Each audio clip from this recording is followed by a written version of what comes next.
We've been doing a book every month. I've got a pile of them over here. I don't know. I bet some of you have been joining us each month, and some of you it might be new, and just know that you are welcome, even if you didn't do your homework, because it's going to be a great conversation tonight. I've been so excited about this, mostly because pretty much everybody on tonight on the panel are friends and people that I just love and admire, and I'm always looking for an excuse to hang out with.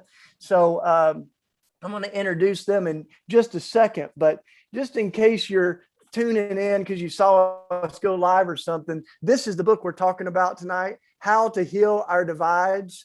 I like it so much, I keep giving it away, Brian. There you go. I only got the PDF right now because I keep handing it out, but How to Heal Our Divides. And you're going to hear from several of us that contributed chapters to it. But before we do that, I wanted to introduce, we got Brian squared. We got Brian McLaren and Brian Allain here. And Brian, this was sort of his idea. And all the work that you're doing, Brian, has been such a gift to collaborate with Red Letter Christians, because those of you that probably are familiar with Red Letter Christians, I always say first and foremost, we are a web of subversive friends that love Jesus and love justice. And so everything that you're doing, Brian, is so collaborative that it was a really natural friendship to team up. And you're one of the co-conspirators that's listed on our website. So tell us a little bit about the different projects that you're doing, and then, land the plane telling us how this book came to be, bro.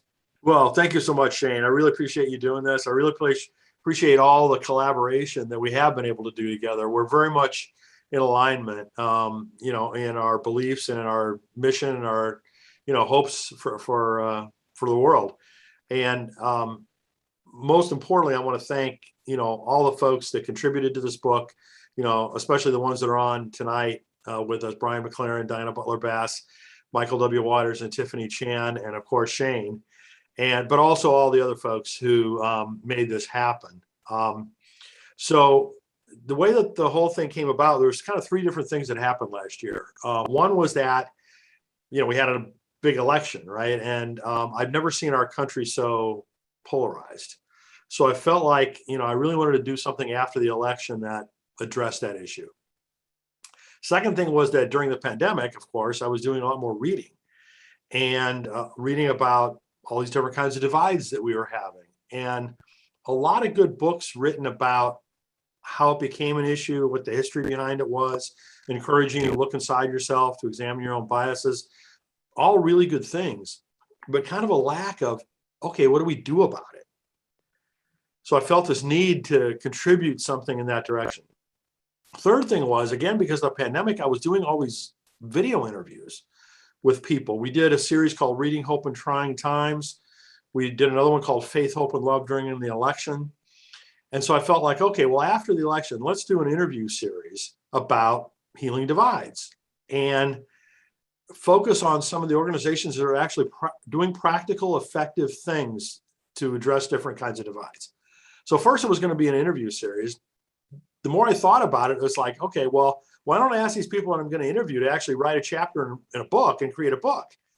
And so in about mid-November, I started asking around about, this idea. And, Shane and Brian and Diana and all of the other folks were very generous in terms of introducing me to people who they thought would really be good contributors. By Christmas, I was already oversubscribed. In other words, there were more people that said yes than what I originally set out to try to collect into this book. So I thought, okay, I'm really on to something here. I think I've hit a nerve. And so rather than just making it an interview series or just a book, I decided to make it in terms of a whole platform, meaning websites, social media, emails, the whole 9 yards. And so that's what we end up creating. And after starting the whole effort in November of 2020, we had a book available in May of 2021. So for anybody that's familiar with the publishing industry and timelines within, how to develop books, I don't know if that's record time or not, but it's really quick. I mean, and the fact, that I self-published it was how we were able to make that happen. But that was the genesis behind the book. And I'm just incredibly grateful for all the people that participated and for all the people who bought the book, of course, but most importantly, for all the organizations that are actually doing something that, I wanted to shed a light on, of all the good work that's going on in our country that we don't often hear about. On the nightly news, right? I mean, we hear all the bad news, but we don't often hear about all the wonderful things that people are doing. That's great. That's great setting the stage for this, because it's a really diverse group of authors. There's people from a lot of different perspectives. And, I think that's really important. You're going to hear that tonight as I introduce the different folks that contributed that are here with us tonight. There's how many different authors are there, Brian? Like 20 or something? 33, a very beautiful number, 33. Okay. And so we've got like 1, 2, 3, 4, 5 of us, I guess, total tonight that contributed to the book. I think it's easy to hear healing the divides and think that this is kind of fluffy. Because even Jesus said that, did I come to bring peace? No, but the sword, and talks about dividing folks. Dr. King certainly talks about the devil's peace and God's peace. It's not just the absence of conflict, but the presence of justice. So we need to do some truth telling. And I know we're going to hear some of that tonight, but we also need to do some healing and to have some grace and mercy prevail. And so we're going to unpack it all tonight. And to do that together, y'all, we've got Diana Butler Bass, who's wonderful and written all kinds of great stuff. Just got off a call talking about the midnight mass, and we can hear more about that. But and Reverend Dr. Michael Waters down in Texas, who is always bringing the fire. It's always good to be with you, my brother. And then we've got Tiffany Chan, who is a new friend of mine, worked and contributed to one of the chapters here. We're going to hear from her. Brian McLaren, who's here as well. And then I didn't forget anybody, did I? That's it. And then me and Brian here. And Brittany's rocking the tech side back there. Thanks, Brittany. And first, Brian McLaren, I wanted to come to you because you kicked the book off and you do such a beautiful job of it. Maybe talk a little bit about each of you can talk about your section a little bit, but talk about why you thought this vision was important and how you set the tone for the book as we kick it off. You've got the first chapter. It's called Healing Our Divides, Why This Matters. Yeah, well, really, Shane, you just said better what I would have said, and that is that there are good reasons sometimes to have division.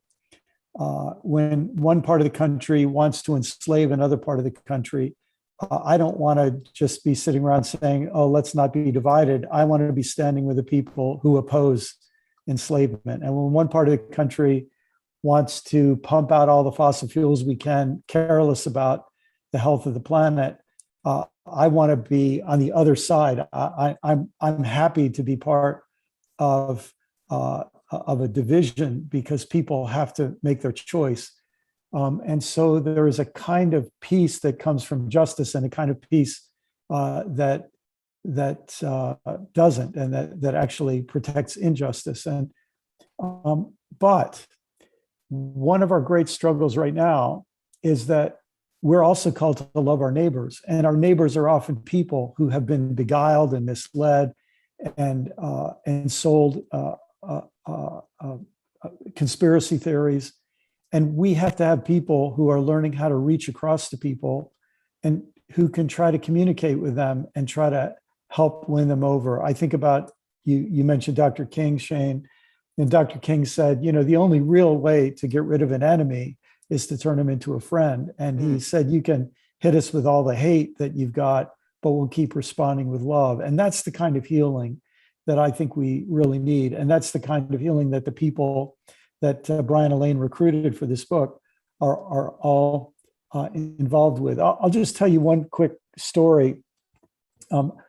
After the Charlottesville debacle, and I'd been invited to be there as part of the clergy witness, I did a little bit of writing about it. And I got an email from this guy in the Netherlands, and he said, I represent a group of academics who have been studying fascism and totalitarian regimes since World War II. And he didn't say this, but I thought they're kind of like the academic Antifa, meaning how do we learn everything we can about how fascism spreads and how do we counter it? And he said, we're really worried about your country. And he said, I want to give you access to some of the scholarly articles that we have. And so I started reading the articles that he gave me access to. And a number of them made a similar point. They basically said every society has a left wing and a right wing. And that means that every society has a far left, a far right, a center right, and a center left. And he said, what happens in almost every society is the far right and the center, the far right and the far left want to get people from the center to move toward them. So they try to make the people in the center be afraid of them. And so they threaten the people in the center closest to them, in the adjacent center, with rejection unless they become more like them. And what these articles basically said is that the sign of a nation moving towards civil war or civil unrest or fascism is when the center right and the center left lose their ability to communicate with each other because they're all in a total monologue or total preoccupied conversation with people to their farther right or farther left. And that to me describes so much of what's happening in our culture and why we need people. I mean, my belief is if you are a follower of Jesus, I consider myself pretty far left, but I want to be able to speak respectfully and lovingly to the people in all the different positions. And we especially need people in the center left and the center right who have that ability to speak to one another respectfully. And it's not easy. There's no easy solutions, but this is a big part of our challenge. Maybe the one other thing I'll say, I've had so many people write to me and say, it feels like my parents have joined a cult. And it feels like Fox News or Breitbart or this or that, QAnon or other conspiracy theory has become like a cult. And I can't even talk to my parents anymore. And it made me want to do a bunch of research on what they used to call cult deprogramming, but now they call de-radicalization, and there are a number of other terms for it. And when you look into that literature, you find out that with the very best interventions, it is not easy to de-radicalize people. It takes patience. It takes love. It takes people willing to be insulted. It takes the kind of love that we believe the gospel calls us to. So that's why I think this book is so important. So much is at stake with equipping more people to be practically and daily involved with helping us communicate. Does that answer your question? So good. Yeah. Thanks for kicking us off, man. And thanks for kicking the whole book off. We're going to hear from each of our contributors, and you'll get a little feel for the section that they wrote, even if you didn't read the book. Don't worry about it. But I want to go to Reverend Michael Waters next, because Michael, every time we've been together, you preach love, but you also preach truth with the love. And there's a lot of people that are talking about love in a sentimental way that doesn't really reckon with the realities that we need to be talking about right now. And your chapter in this book is all about that. Nothing new under the sun, opposing racism today. So tell us a little bit more, man. Tell us why you contribute. I know you get a lot of asks, so why you contributed to this book and and give people a little sense of what you said, man. Well, again, it's a joy to be with you tonight. I think the last time we were together was the beginning of August while we were being arrested in DC, standing up for voting rights, which really does speak to this work that I'm honored to have contributed to this wonderful collection of thought around how to heal our divides. When you look back about 100 years ago to today, pretty much what's going on today was manifest in some way or another 100 years ago. We are in the midst of a pandemic now. There was a global pandemic then. You had state houses that were being overrun by white supremacists. We see that happening today. There was an uptick in acts of racial terror. It's happening right now. And so to act like this is the first time in our history that we have been in this place is just not historically accurate. This is a repeat. And as the writer of Ecclesiastes says, there's nothing new under the sun. I wanted to present in my chapter, I wanted to attempt to draw the connections between our contemporary realities and our historical realities. And really, I wanted to fixate my attention on the Klan in many ways. This is behind me an authentic Klan hood and robe. I'm one of the few Black men in America who owns Klan regalia. I was able to acquire it from Stone Mountain, Georgia, or near Stone Mountain, Georgia, which is where the second rise of the Klan occurred on October the 16th, 1915. And there's something so, and I want to use this word carefully, but I think it's accurately, there's something so demonic in the formation of the Ku Klux Klan. You have a Methodist minister who takes others with him to the top of Stone Mountain, Georgia, with a Bible, with a sword, with a flag, builds an altar and says that he hears heavenly beings unctioning him to push forward this work of the Klan. Well, just a few years later, right here in my city, the city of Dallas, when the Klan comes to Dallas, if you will, Claiborne number 66, it rises to become the largest Ku Klux Klan chapter in America, with 1 out of every 3 eligible men in the city of Dallas being members of the Klan, including our judges, including our mayor, and for generations, that legacy has permeated to the point that today the city of Dallas is dead last in America in terms of racial equity and racial segregation, according to the Urban Institute. And so I think it's important to connect these historical lines to recognize again that what's manifest today, what we see happening, rights being removed from the populace, the rise of white supremacy, the rise of acts of racial terror, that is rooted within the history of our nation and within our experience. And unfortunately, Shane, I think there's a lot of people who are unable or unwilling to make those connections, to recognize that we are still a part of that moral arc of the universe and trying to bend it towards justice, but that the fight in which we're engaged in today has some historical rooting.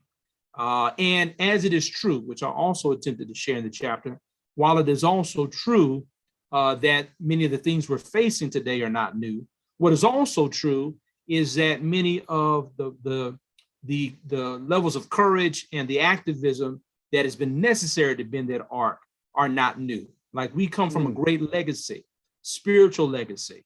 I'd even call it apostolic succession of activists, grandmothers, mothers, fathers, brothers, uncles, and aunts who were willing to courageously make that sacrifice for us, which now compels us to do the same in our own time. And so again, that's my image of how to heal our divides, is to accept the realities of this history and not only root ourselves in the understanding of the history, but also root ourselves in the understanding of the activism that is necessary to change it.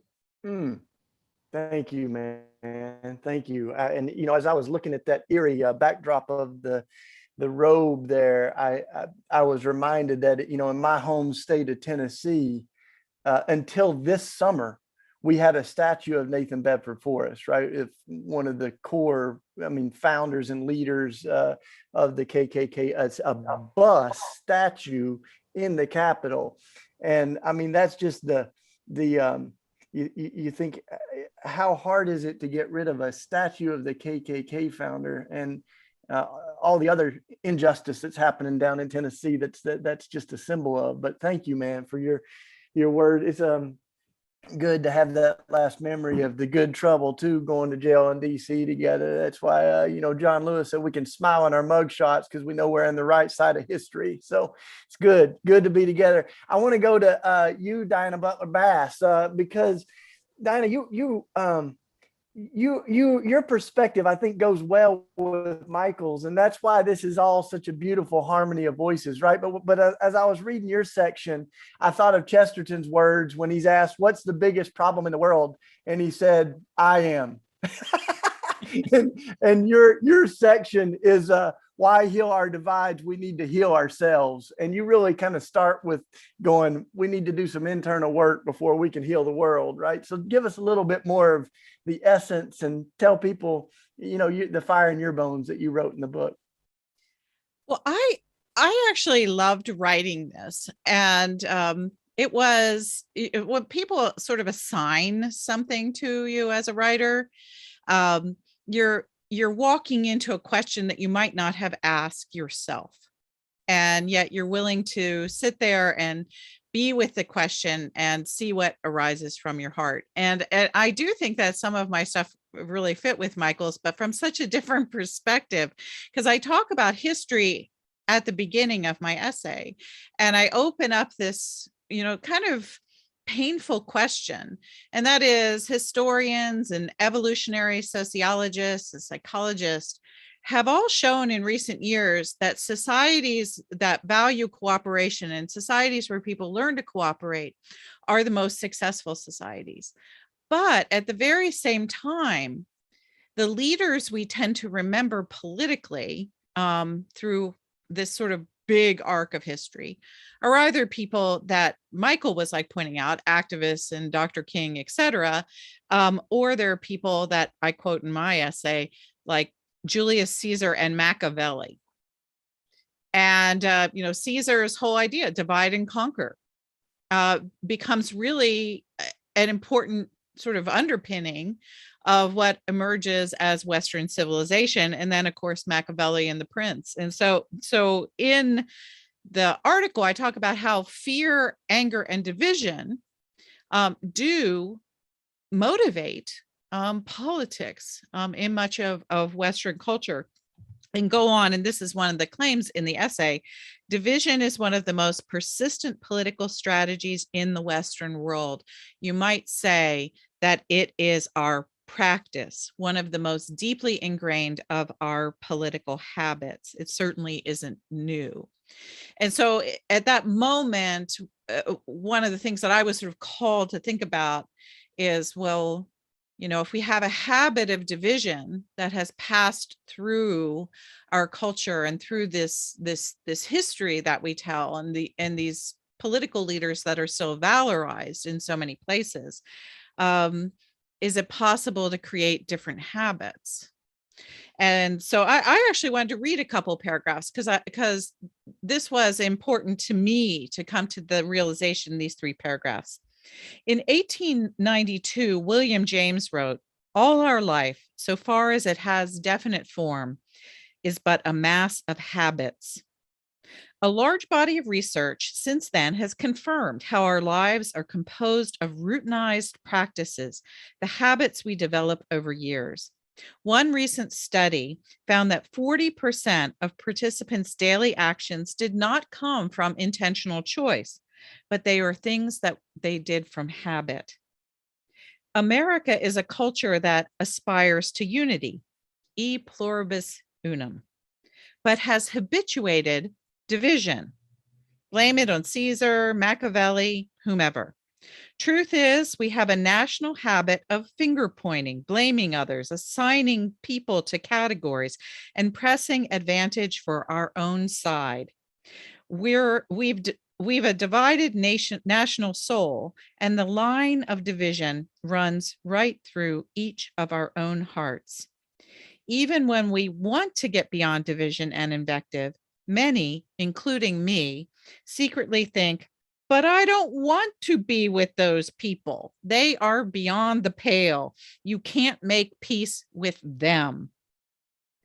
When I finally admit that division isn't just external, but a way of thinking and acting that I've learned, it hurts. I may preach a good sermon on nonviolence or taking down the walls of hostility between people, but deep inside, I'm uneasily grateful that something still separates me from others. The boundary between my moral rightness and another's ethical failing seems necessary to protect. Those boundaries become hidden prejudices. The prejudices turn into partisanship, and all too often partisanship, and I don't necessarily think there's anything wrong with partisanship, as Brian rightly pointed out, there are things that we need to be partisan about. But when partisanship crystallizes as bigotry, that becomes, I think, a terrible problem. For good people, this internal process can be subtle, deniable, and even shameful. But it is part of our habituation into being American, a people who proclaim unity while building walls that divide. And that includes me. And so when I look at myself in the mirror and I say, you know, to heck with those people, I don't really actually care what happens to them. That's the moment that I have to admit that, for me at least, I've become a huge part of the problem, and that the habituated division has made its way into shaping my character. And this is a really difficult time right now. I happen to live in Virginia. We are having a terrible, fractious, tied governor's race here, with all kinds of levels of habituated division, and even people who are calling division unity, and people who are calling for unity, who are, I mean, it's just a mess. We're actually creating more division. I mean, it's just, it actually hurts to walk outside right now and see signs in people's yards, and people are yelling at each other in a local farmers market, which is a place where we should all be together. It's about food and environmentalism and justice and all the things our farmers market is about. But no, folks are yelling at each other about political candidates.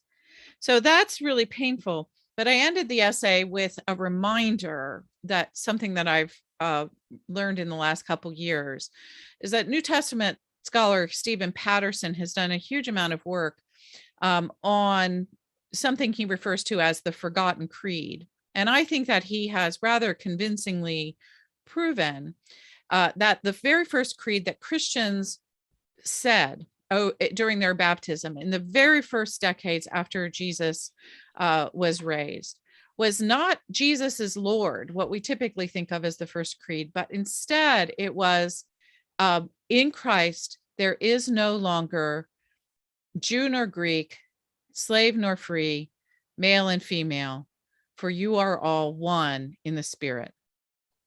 And those words from Galatians 3:28, I just thought that those were something that Paul made up, but Paul was borrowing that apparently from another source in ancient Christian communities.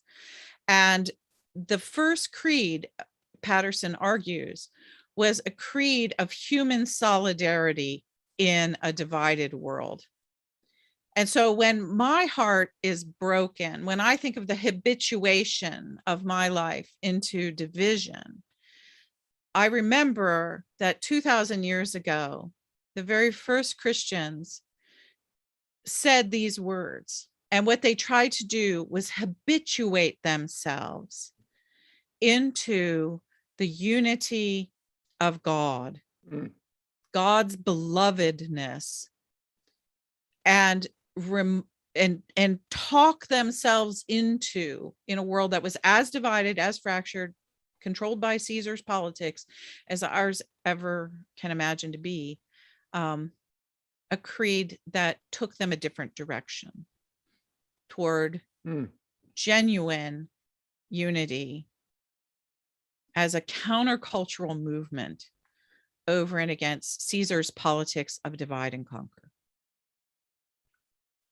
Woo. beautiful. I wrote that down. Habituating division. Whew. Come on, that's exactly what we've done, isn't it? Wow. And as I was listening to you, Diane, I was thinking, one of the inspirations for the piece that I worked on was a story of Jesus. Jesus tells of the religious guy and the tax collector, that go to pray, and the Pharisee or the religious man says, thank you that I'm not like those people, pointing fingers, and the tax collector, can't even lift his head to heaven, beats his chest and says, God, have mercy on me, a sinner. And that's kind of the posture that Jesus celebrates in that story. But I also think that self-righteousness, as toxic as it is, it has lots of different forms. There's a conservative self-righteousness that I was very familiar with growing up, legalistic, the whole like, don't smoke, drink, or chew, or go out with girls that do. That's what I heard, and then there's the whole but there's a whole other expression, right, of this kind of socially aware, socially conscious self-righteousness that can also be pretty moral, but also at times very much about a sort of a different kind of purity culture and theological policing, and can still have a toxicity about it. So I'm so grateful for you kind of inviting us to do the inner work in your section. And we're going to hear a little bit more from each of these, but the last person that we haven't introduced yet really well is Tiffany Chan, and she did a chapter along with David Bailey on their work. And this is what I like that Brian tried to do with the book, is it's got a practical guide. That's the subtitle. So it's not just theologizing and not just theorizing about healing the divides, but really pointing to some beautiful redemptive work that's doing that. And so Tiffany's a part of that. There's a whole bunch of different groups that we celebrate their work. And your section, Tiffany, is building reconciling communities with Arabon. So tell us a little bit more about you and your work. Yeah, thanks, Shane. It's a pleasure to be here, an honor to be with y'all.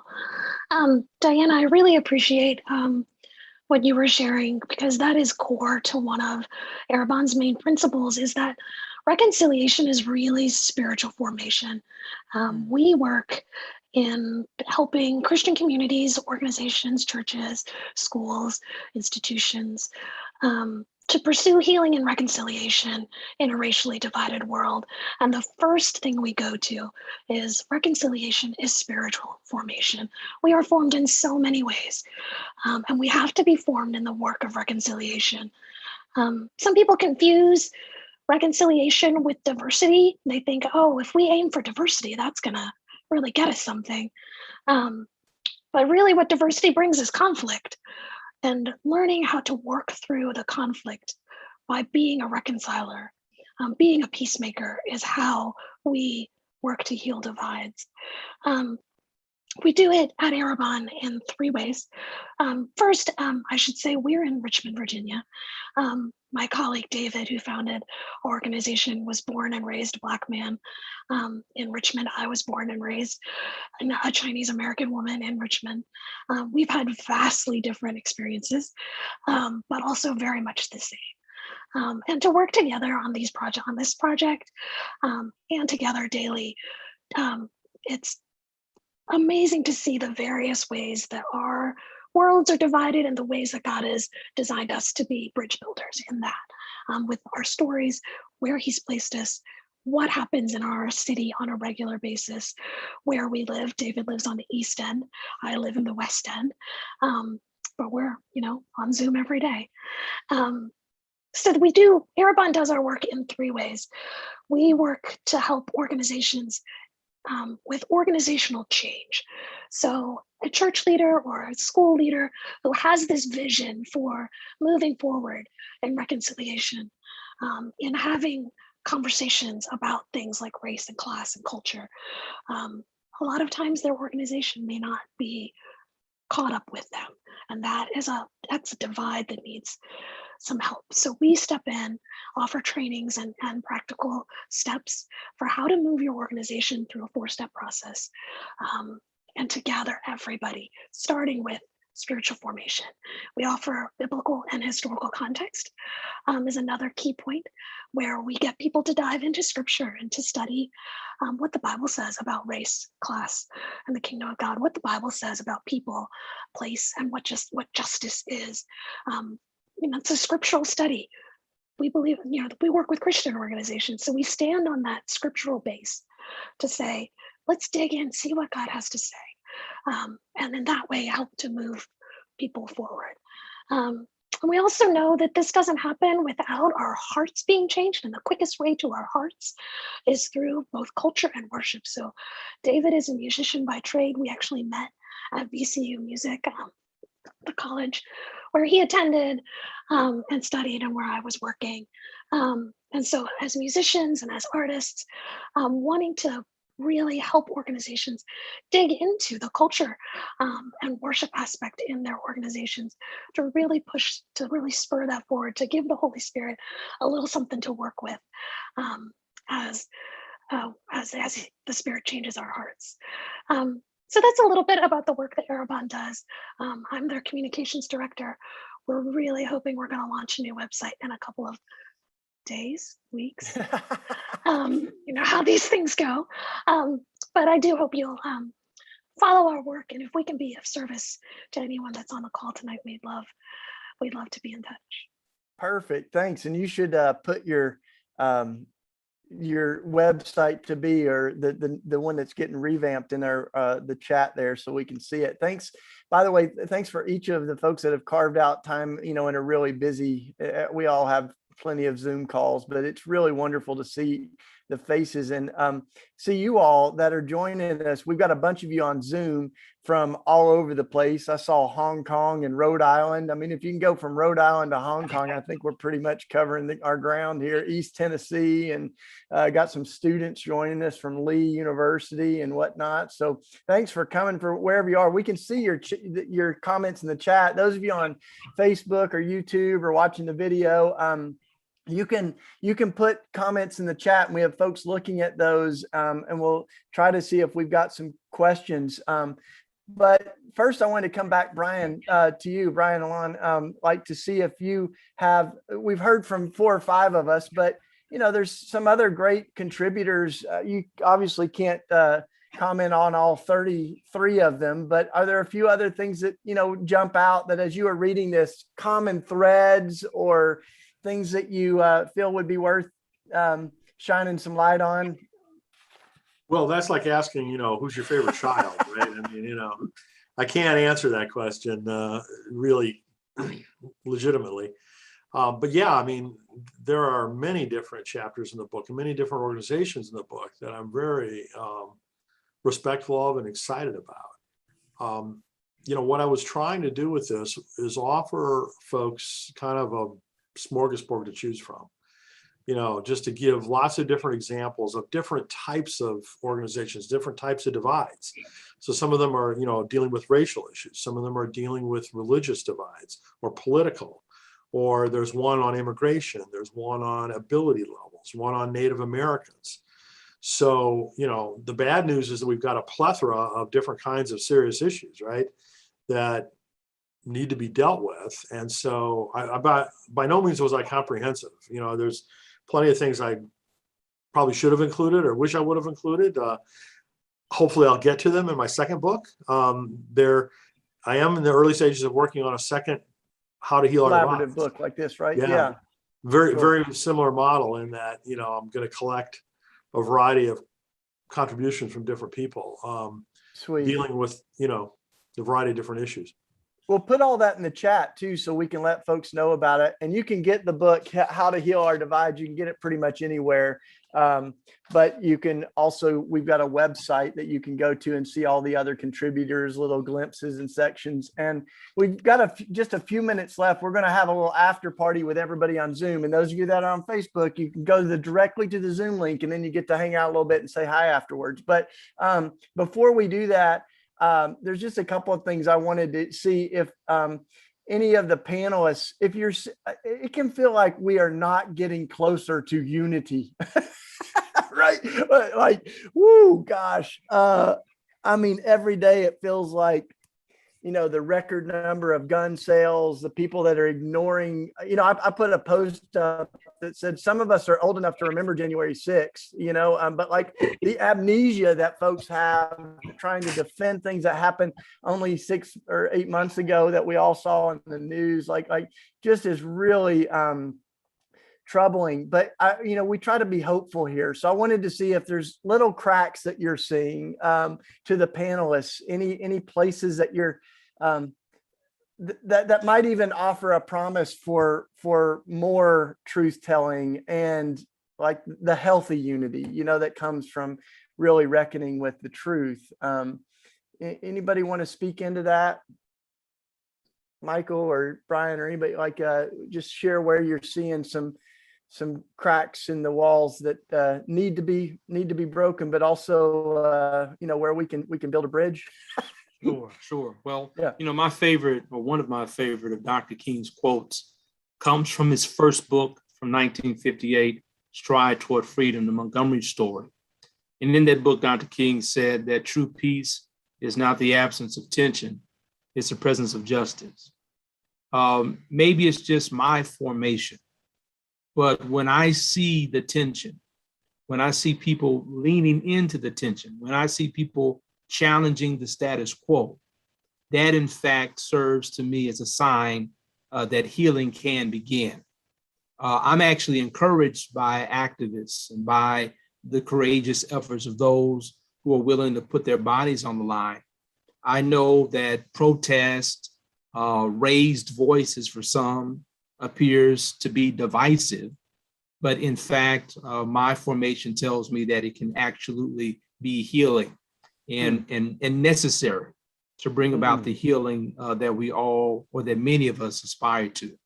And so in the midst of a multiplicity of assaults, and I'm in Texas, and I think we are the epicenter of every horror you can imagine within this nation.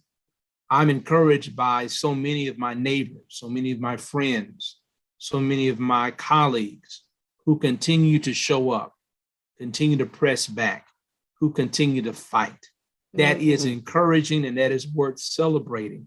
And I applaud all of you who are doing the same in your own way, pushing back against injustice and the horrors of our day. So I find that to be very encouraging, that people continue to show up. People continue to say, not on my watch. People continue to say, I'm willing to sacrifice it all in order that we might create something much better for our children. And so while these are harrowing times, for me, they're also hope-filled times.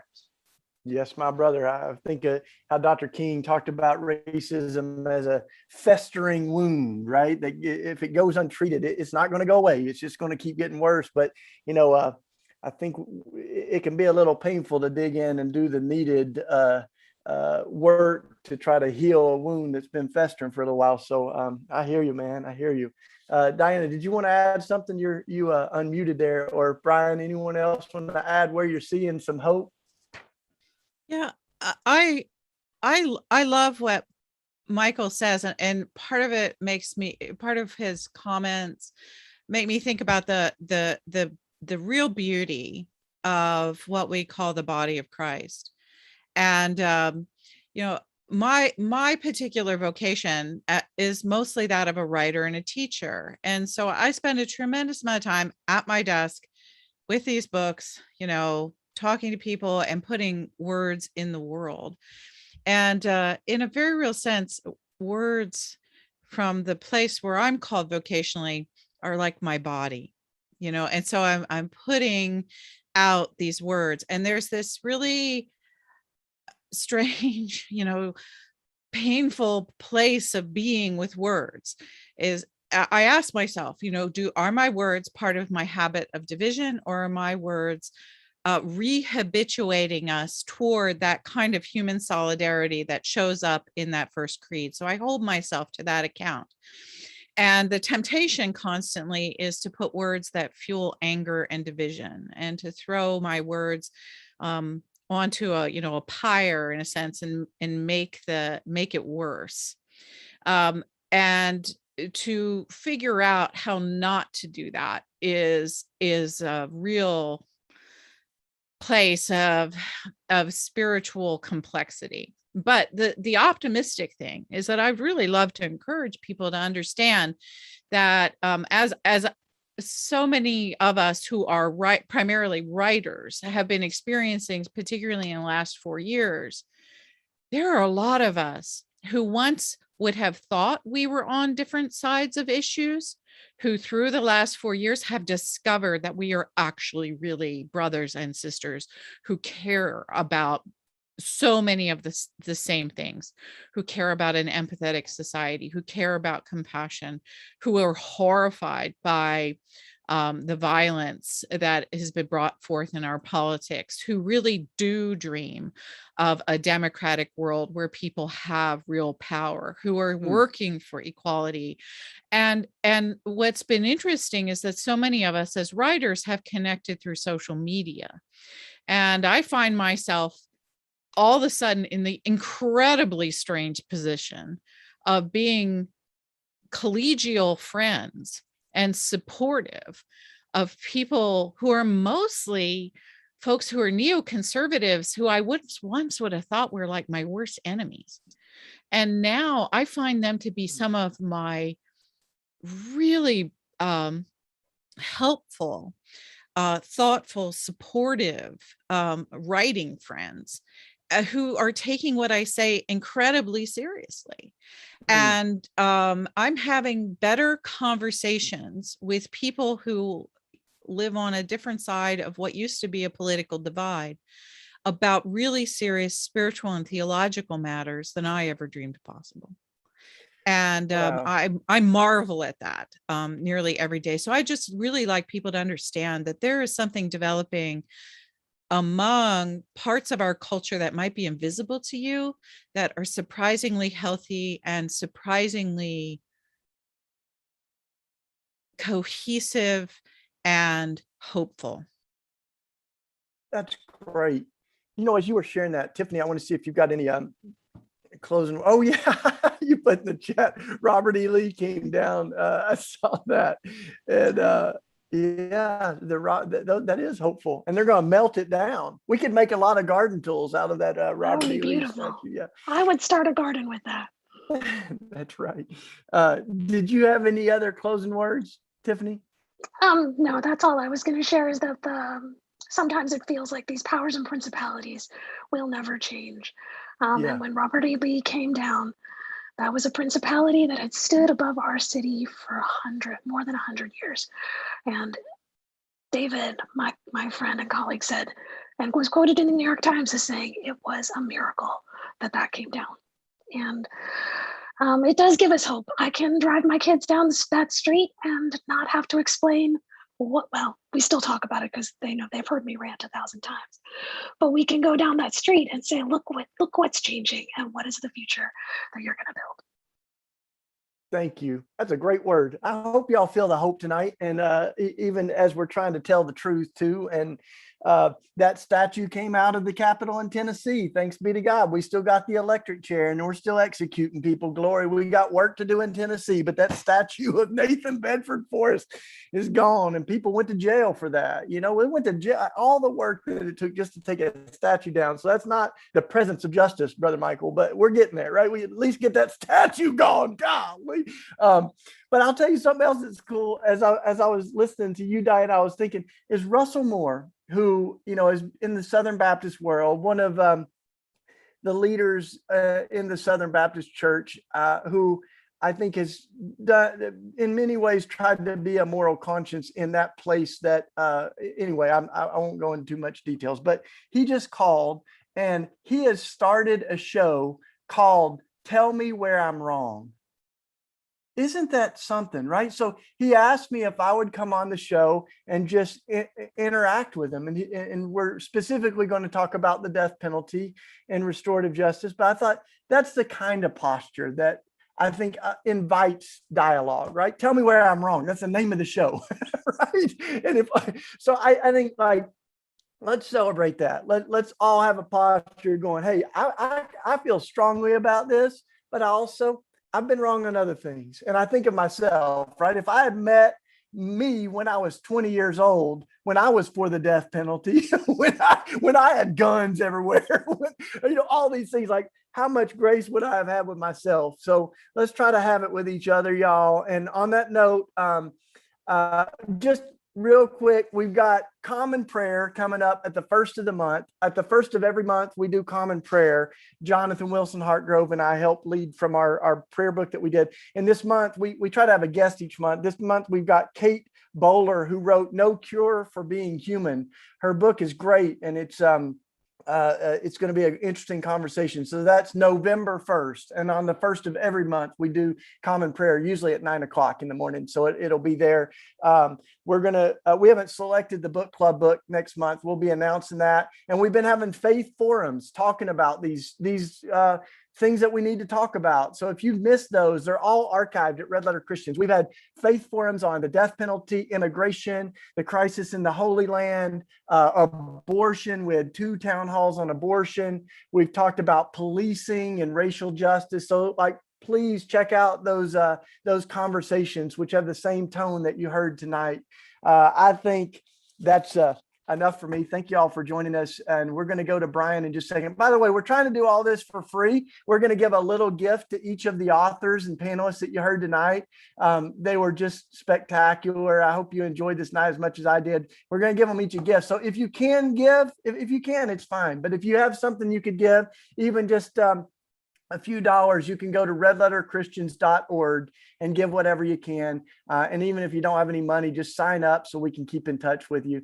Thanks for listening in, y'all. Thanks, Michael and Tiffany, Brian Squared, and Diana for a wonderful conversation. We're going to Brian McLaren here to close us out with a prayer, and then we're going to end the live stream, and y'all on Zoom can say hi for just a minute. So Brian, thank you, buddy. Hey, I wonder if someone could give me permission to share my screen. Would that be easy to do? Because I'd like to put this prayer up, and then maybe y'all could pray it with me. You can let me know. Okay, looks like I can. Just a second here.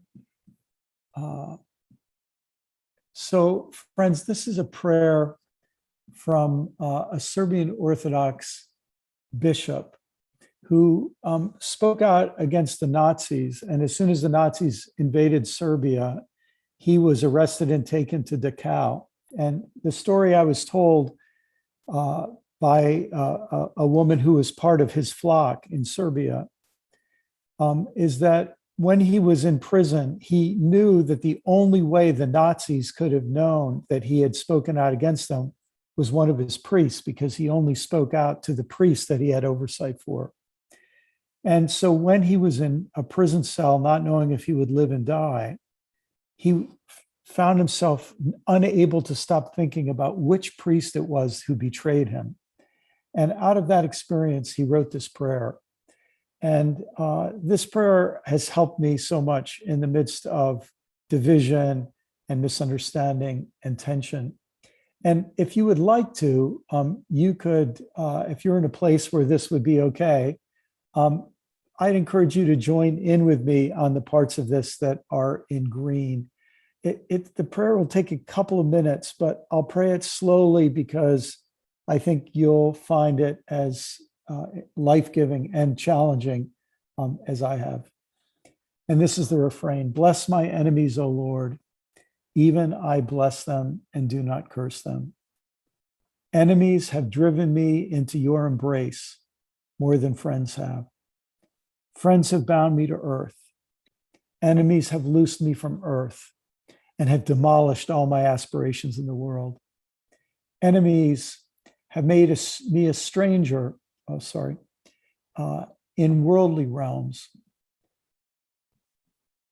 Just as a hunted animal finds safer shelter than an unhunted animal does, so have I, persecuted by my enemies, found the safest sanctuary in the shadow of your, having ensconced myself beneath your tabernacle, where neither friends nor enemies can slay my soul. Bless my enemies, O Lord. Even I bless them and do not curse them. They, rather than I, have confessed my sins before the world. They have punished me wherever I have hesitated to punish myself. They have tormented me whenever I have tried to flee torments. They have scolded me whenever I have flattered myself. They have spat on me whenever I have filled myself with arrogance. Bless my enemies, O Lord. Even I bless them, and do not curse them. Whenever I have made myself wise, they've called me foolish. Whenever I've made myself mighty, they have mocked me as though I were a fly. Whenever I've wanted to lead people, they have shoved me into the background. Whenever I have rushed to enrich myself, they have prevented me with an iron hand. Whenever I thought that I would sleep peacefully, they have awakened me from sleep. Whenever I've tried to build a home for a long and tranquil life, they have demolished it and driven me out. Truly, enemies have cut me loose from the world and have stretched out my hands to the hem of your garment. Bless my enemies, O Lord. Even I bless them, and do not curse them. Now, this is the part of the prayer I've struggled with. I understand the sentiment. I have to admit, this is an aspiration. Bless them and multiply them. Multiply them and make them even more bitterly against me, so that my fleeing will have no return, so that all my hope in men may be scattered like cobwebs, so that absolute serenity may begin to reign in my soul, so that my heart may become the grave of my two evil twins, arrogance and anger, so that I might amass all my treasure in heaven. So that I may for once be freed from self-deception, which has entangled me in the dreadful web of illusory life. Enemies have taught me to know what hardly anyone knows, that a person has no enemies in the world except himself. One hates his enemies only when he fails to realize that they are not enemies, but cruel friends. It is truly difficult for me to say who has done me more good and who has done me more evil in the world, friends or enemies. Therefore, bless, O Lord, both my friends and my enemies. A slave curses his enemies, for he does not understand, but a son blesses them, for he understands. For a son knows that his enemies cannot touch his life. Therefore, he freely steps among them and prays to God for them. Bless my enemies, O Lord. Even I bless them, and do not curse them. And as Tiffany said before, it strikes me that the work of reconciliation is spiritual formation, and that prayer sends me in a direction of deepening my life with God, to see all people, friends and enemies alike, as people to whom I want to show the same goodwill and love that God has toward us all. Thanks, everybody. Amen. Thanks, Brian. Thanks to each of you panelists, and thanks for all you for joining us. We're going to end the live stream, and those of you that are on the Zoom machine, just hang on for a second here. And thanks, Brittany, for rocking the tech side over there. All this you'll be able to find on our Facebook and on Red Letter Christians and on YouTube. So thanks.